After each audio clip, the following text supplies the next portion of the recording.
The anatomy of thought and feeling. The interaction of the conscious and unconscious mind requires a similar interaction between the corresponding systems of nerves. Judge Thomas Troward 11 indicated the very beautiful method in which this interaction is effected. He said, "The cerebrospinal system is the organ of the conscious mind, and the sympathetic nervous system is the organ of the unconscious.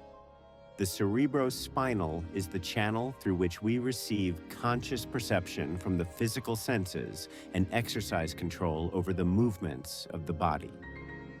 This system of nerves has its center in the brain. The sympathetic nervous system has its center in a bundle of nerve cells at the back of the stomach, known as the solar plexus. It channels the unconscious mental activity that supports the vital functions of the body. The two systems are connected through the vagus nerve, which passes out of the cerebral region through the throat, sending out branches to the heart and lungs, and finally passing through the diaphragm, where it loses its outer coating and becomes identified with the nerves of the sympathetic system, making the body a single entity physically. Every thought or idea received by the senses is subjected to reasoning in the cerebral cortex of the brain, which is the organ of the conscious mind. When the conscious, objective mind has been satisfied that the thought is true, it's sent to the nerve center at the solar plexus, or the brain of the subjective mind, to be made into our flesh and brought forth into the world as reality. At this point, it's no longer susceptible to any form of reasoning or argument. The unconscious mind cannot argue. It only acts. It accepts the conclusions of the objective mind as final. This center at the solar plexus has been called the sun of the body, solar meaning of the sun, because it's the distribution center for the energy that the body is constantly generating.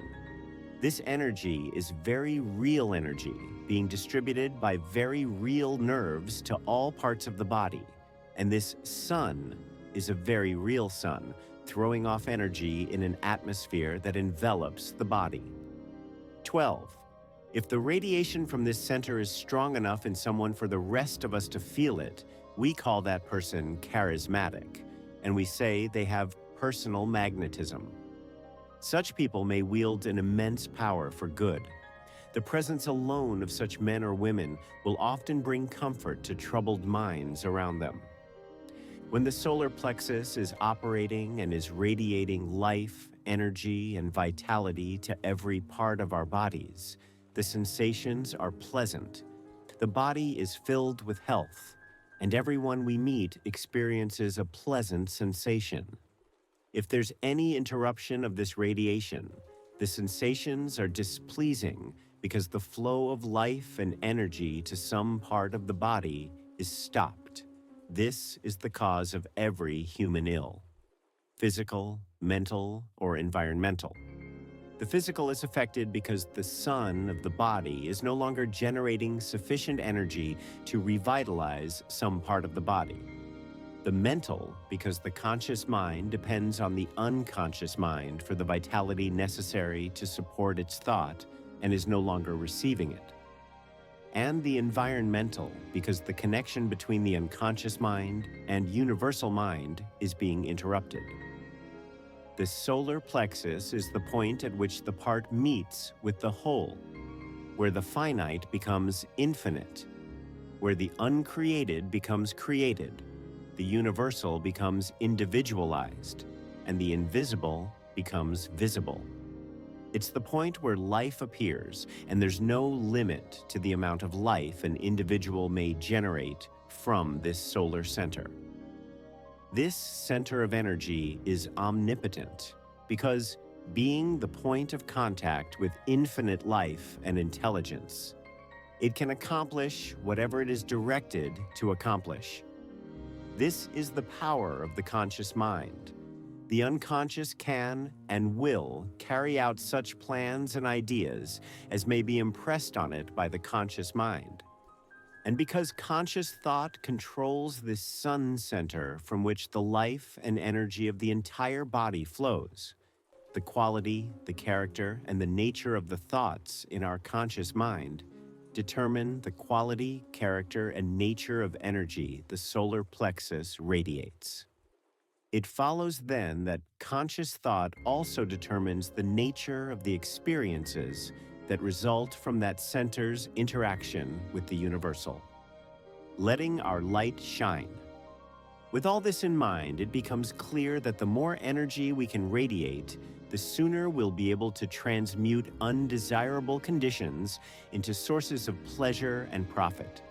All we have to do is let our light shine. Then the question is how to let this light shine, how to generate this energy. Here are some guidelines. Pleasant thought expands the solar plexus. Unpleasant thought contracts it. Non-resistant thought expands it. Resistant thought contracts it. Thoughts of courage, power, confidence, and hope all produce a corresponding state. But the archenemy of the solar plexus is fear, which must be eliminated before there's any possibility of letting any light shine. This enemy must be expelled forever, for it's the cloud that hides the sun, causing a perpetual gloom. This is the personal devil that makes people avoid the past, the present, and the future, themselves, their friends, and their enemies, everything and everybody. 13. When you find that you are really one with infinite power and you can consciously realize this power by a practical demonstration of your ability to overcome any adverse condition with the power of your thought, you have nothing to fear. Fear will have been destroyed and you will have come into possession of your birthright. When fear is completely destroyed, your light shines, the clouds disperse, and you find the source of power, energy, and life. Our attitude toward life determines the experiences we encounter. If we expect nothing, we'll get nothing. If we demand much, we shall receive even more. The world is harsh only as we fail to assert ourselves. The world's criticism is bitter only to those who can't compel room for their ideas. And fear of this criticism causes many ideas to fail to see the light of day. But people who know they have a radiating solar plexus won't fear criticism or anything else. They'll be too busy radiating courage, confidence, and power. They'll anticipate success by this mental attitude. They'll pound barriers to pieces and leap over the chasm of doubt and hesitation that fear has placed in their path. Knowledge of our ability to consciously radiate health, strength, and harmony will bring us into a realization that there is nothing to fear because we are in touch with infinite strength. Applying the principle. Knowledge can be gained only by applying information. We learn by doing, just as the athlete becomes powerful through practice. As the following statement is supremely important, it will be presented in several ways so you can't fail to get the full significance of it. If you are religiously inclined, you can let your light shine. If your mind has a bias toward physical science, you can awaken the solar plexus. Or, if you prefer the strictly scientific interpretation, you can impress your unconscious mind. You've already learned that the unconscious is intelligent and that it is creative and responsive to the will of the conscious mind. What then is the most natural way to make the desired impression? Concentrate on the object of your desire. While you're concentrating, you're imprinting your thought upon the unconscious. This isn't the only way, but it's simple and effective, and the most direct way, so it's the way to achieve the best results. In fact, this method is producing such extraordinary results that many people think miracles are being accomplished.